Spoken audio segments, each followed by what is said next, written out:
Hi there guys, I'm Nikhil from GreedyTech, and in this video, I'll be showing you all the best features of the Samsung Galaxy A22. By the way, I've already posted a dedicated video for the tips and tricks section where I've talked about many things which I won't be covering in this video. So definitely check out that video as well, link will be in the description. Now with that said, the most highlighting feature about this phone would start off with its bigger battery. This phone sports a massive 5000 mAh battery, supports fast charging, and also comes with a 15 watts adaptive fast charger inside the box. Next, this phone also packs in some decent performance. This phone sports a MediaTek Helio G80 processor with Mali G52 MC2 GPU with 6GB of RAM and 128GB of storage. These are the benchmark scores. Purely in terms of performance, it can't be compared with other online exclusive phones, but for a Samsung retail phone, it's pretty decent. Next, this phone also comes with a pretty impressive display. This phone has a 6.4-inch Super AMOLED display with HD+ resolution and 90Hz screen refresh rate. I really wish display resolution could have been better, but for a normal user, it's not going to be a problem. Next, this phone also comes with a pretty good side-mounted fingerprint scanner. Yes, unlike most other phones, this phone actually uses the power button as a fingerprint scanner, and the performance is pretty good. It works really well, it's fast, and unlocks the phone within a second. Next, we also have the face unlock feature on this phone. In good lighting conditions, it is pretty fast, unlocks the phone within a second. In low lighting conditions, it still works. Sometimes it takes about 2 to 3 seconds, and sometimes it unlocks less than a second. Mostly it depends upon the lighting conditions. In complete darkness, it's a hit or a miss. It depends on your lock screen wallpaper and the distance between your phone and your face. Overall, face unlock works, but it's better to use the fingerprint scanner. Next, this one also comes with some pretty impressive cameras. On the rear, this phone has a quad camera setup with a 48 megapixel primary camera with f1.8 aperture with optical image stabilization, and for selfies, we get a 13 megapixel camera with f2.2 aperture. These are some sample shots.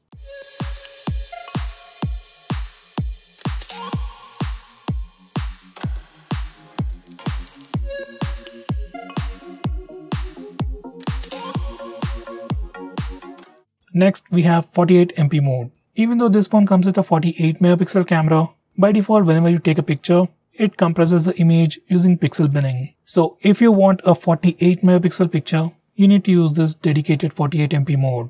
Next we have Edge panel. Once you enable this feature, we get an extra panel on the right side of the screen, which you can access by just doing a swipe gesture. We have all these different kinds of panels, starting from app shortcuts, people shortcuts, smart select tools, weather information. This Edge panel can seriously improve your productivity. Next we have Assistant menu. Once you enable this feature, we get to see a floating bubble that you can move around anywhere on the screen. Once you click it, we get various buttons for navigation controls, screen off, volume controls, screenshot shortcuts, and lot more options. It's just like a floating button from iOS. Next, we also get a dedicated night mode on this phone to take better pictures in low lighting conditions. These are some sample shots.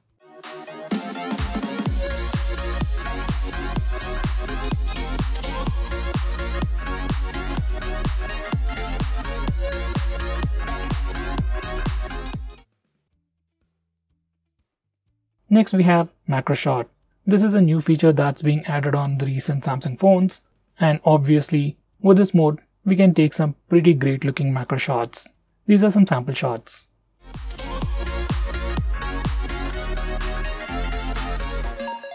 Next we have a new swipe gesture for the shutter button. This feature is enabled by default. You just need to do a swipe gesture on the shutter button and it will take a burst shot. By default it is set to burst shot. We can also change it to record a GIF. Next, this phone also comes with a wide-angle camera on the rear. These are some sample shots.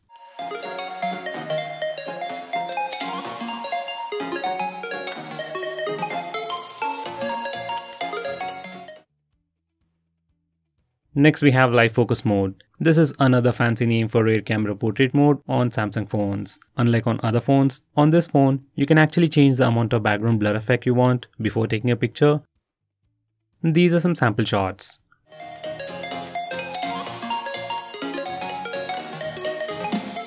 Next we have live focus for selfie. Now this is another fancy name by Samsung for portrait selfie. Using this feature you can take portrait selfies, and on this phone, these are some sample shots.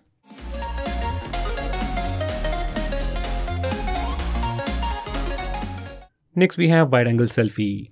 Now the front camera on this phone has a wide angle lens, but by default it crops it to give you a regular size selfie. If you want a much wider selfie, you can get it with just a click of a button. These are the sample shots.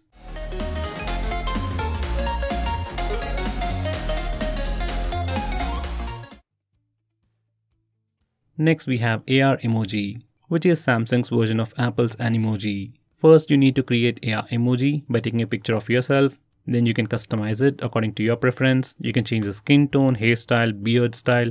You can literally change everything about the emoji. Then you can take pictures of your emoji making weird expressions. You can also stick the emoji to your face like a sticker and then take pictures. You can also share your custom emoji with anyone, anywhere directly from the Samsung keyboard app. Next we have AR stickers. Using this feature, you can put different kind of stickers to your face in real time and then take pictures with it. It's a pretty cool feature and the amount of stickers you have depends on the phone you're using.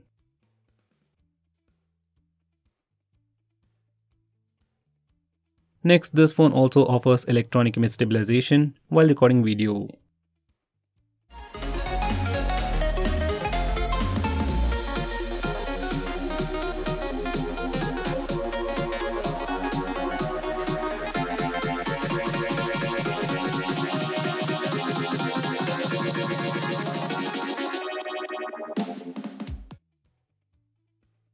Next we have slow motion video recording, where we have more control over the duration.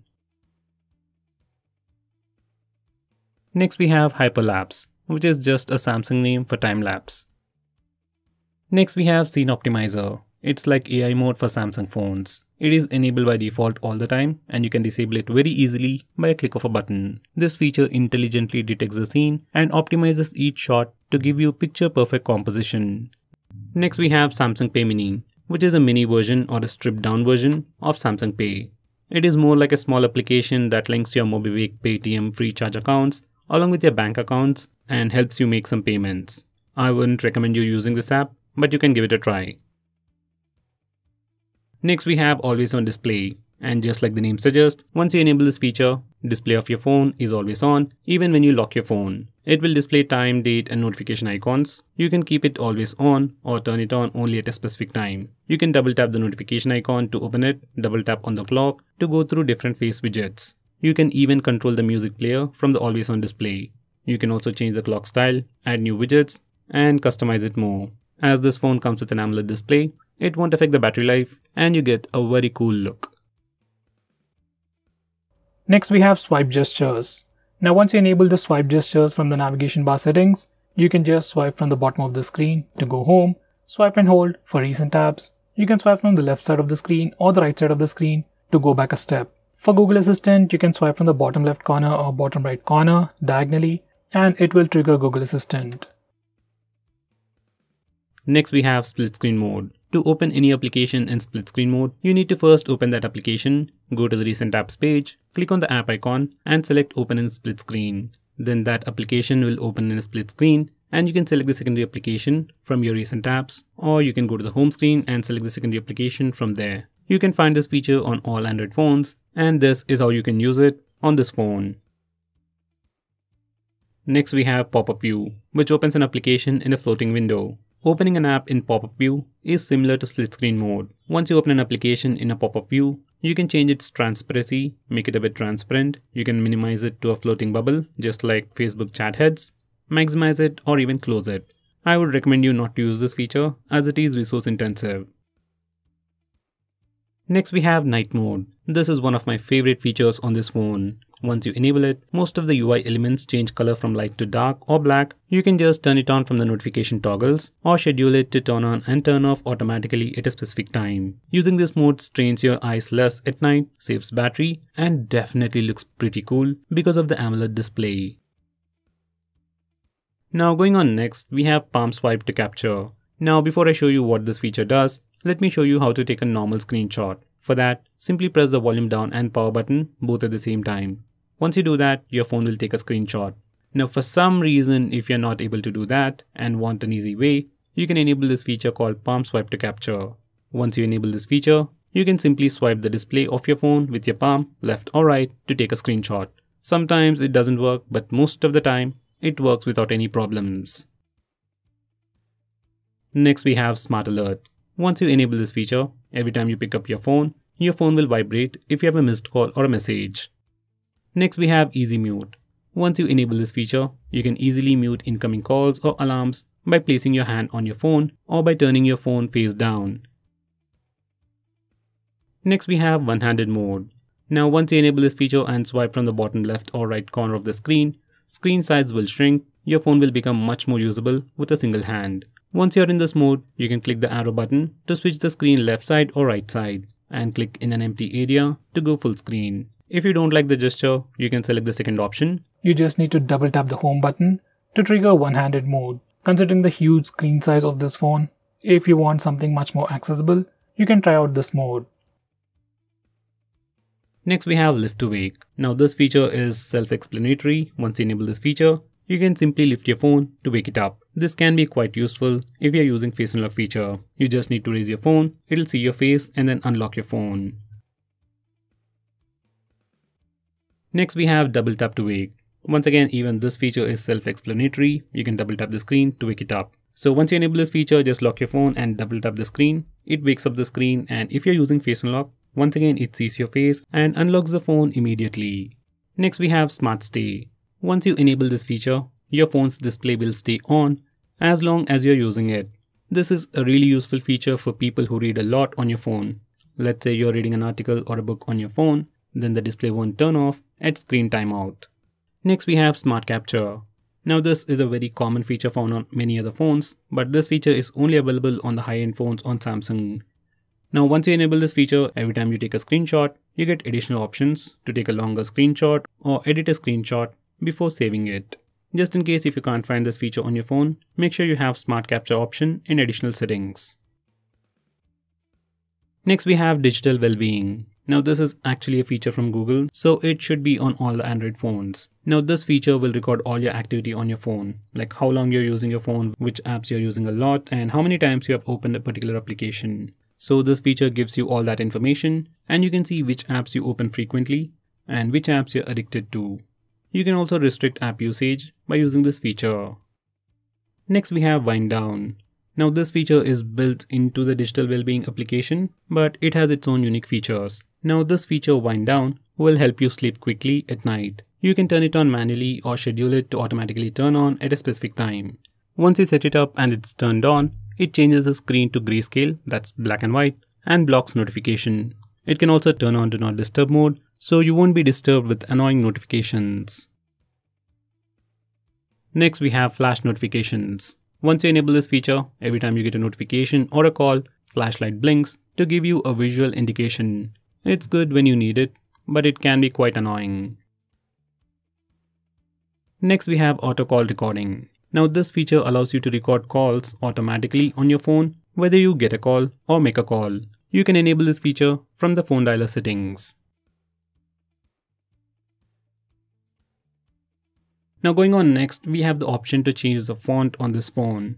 Usually most Android phones don't give you this option, but on this phone, you can change the font. By default, you get 3 different fonts, and if you're not happy with them, you can download more from the Samsung store. Next we have Game Launcher. Now once you enable this feature, it will create a folder called Game Launcher on your home screen, and you can keep all your games in that folder.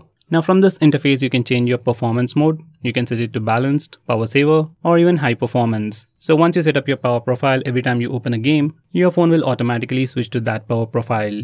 Beside that, we also get the option to mute sound for all games at once. Now that's not all. Once you open any game that's listed in the game launcher, you'll see extra buttons on the navigation bar. One button at the top to lock the screen and another button at the bottom for extra options. Once you click it, you get additional options for Do Not Disturb mode, blocking calls, taking a screenshot, recording video, and a lot more crazy stuff like that. Next we have fingerprint gesture to pull down the notification bar.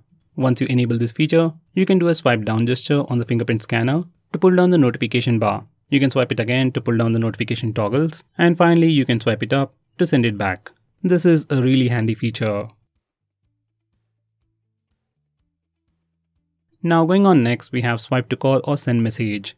Once you enable this feature, in the default phone dialer application, you can simply swipe left or right on a contact or a call log to make a call or send a message. It's not a great feature, but a very nice shortcut that's available only on the Samsung phones.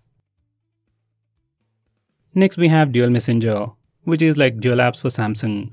Using this feature, you can have 2 Snapchat accounts, 2 Facebook accounts, or even 2 WhatsApp accounts on the same phone. Now this feature might seem awesome, but it only works with few applications. Like if you want to use 2 Paytm accounts on the same phone, you can't do it using this feature. With that said, if you really want to do it, like if you want 2 Paytm accounts on the same Samsung phone, you can try using Secure Folder feature. In your default phone dialer, we have a feature called Caller ID and Spam Protection, and it just does what it says. Every time you get a call from any unknown number, it tries to trace it, give you a name, and will try to intimate you if it is a spam call. I'll definitely recommend you to use this feature. Now going on next, this phone also has Dolby Atmos sound enhancement. You can enable it by using the toggles or by going to the sound settings. Once you enable it, you have different sound profiles like auto, movies, music and voice, and depending upon the sound profile, you will get different audio experience. Right now this feature is only available if you are using a headset. Now going on next, this phone even comes with Samsung themes, or just the themes. You literally have hundreds of themes to choose from, both free and paid, and you can completely change the look and feel of your phone. Starting from wallpapers to UI elements to app icons, it literally changes everything. Now going on next, we have maximum power saving mode. On previous Samsung phones, it was called as ultra power saving mode, and once you enable this feature, it will decrease the screen brightness, set speed limiter, restrict background network usage, limit the number of apps that you can use, and apply a dark theme. On the whole, it does all these things to improve the standby time of your phone. Now even in this mode, you can still use Wi-Fi, Bluetooth and mobile data, and use some regular applications like YouTube, Facebook, and even use the camera application. If you're on a very long journey, just enable this mode and you can have great battery life. Now going on next, we can also increase the touch sensitivity of the display. Now most of the time, if you add a screen guard or a tempered glass to your display, touch sensitivity might go down. In that case, you can use this feature. Next, we have a new lock screen service. This is just a service or a feature that will automatically change your lock screen wallpaper. If you like the concept, you can keep it and have a different lock screen wallpaper every time, or else you can disable it to completely turn off the feature. Now going on next, we can also reduce animations on this phone. Now for some reason, if you want to reduce animations and thereby reducing the CPU load, then you can do it on this phone by just disabling this toggle. Even if you reduce animations, there are still some animations going on, and for some reason if you want to completely remove animations, you can do it from the accessibility settings. Personally, I'll stick with animations even at a cost of performance and battery life. Now going on next, we can also disable fast charging. Now this phone, as you might have already known, comes with fast charging, supports fast charging, and comes with a fast charger inside the box. But for some reason, maybe for a prank or something else, if you want to disable fast charging, you can do it from the battery settings. Now going on next, this phone also has Widevine L1 support. That means you can stream high definition videos from Netflix and Amazon Prime on this phone. This is kind of a big deal if you watch a lot of video content on your phone. So guys, that's pretty much it for this video. Thanks for watching. If I missed out on anything important, do let me know by commenting below this video, and definitely check out my video on the tips and tricks section where I'll be talking about many things which I didn't cover in this video. By the way guys, if you're planning to buy this phone, use the link in the description. It always helps the channel. And if you want us to make any specific video or if you have any questions, tweet out to us with the hashtag AskGreedyTech on Twitter and we will try to make it as soon as possible. I'm Nikhil from GreedyTech signing off. Have a nice day.